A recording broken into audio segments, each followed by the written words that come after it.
Meron namang hearing sa Monday. I think I will attend. Kahit na masama ang loob ko sapagkat ayaw ko nakikipag-away sana eh. Nakita nyo naman, nung una akong umattend doon, nagre-raise lang ako ng mga issues about procedures. Sabi ng chairman, hindi na raw ako member.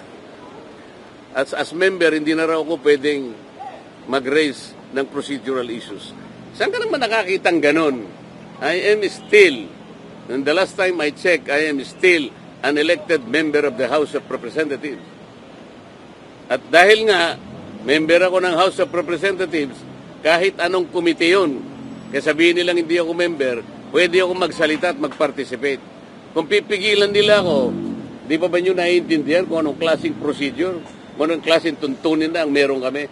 Pang-17 taong ko na sa Congress, ngayon ko lang po nakita ang mga pangyayaring ito. Nalulungkot po ako, nagdaramdam ako, nai-stress ako kung bakit nangyari ito. Ito lamang pagdinig na ito in aid of legislation. Kayo po na nasa media, alam kong nalalaman na ninyo, hindi na po in aid of legislation.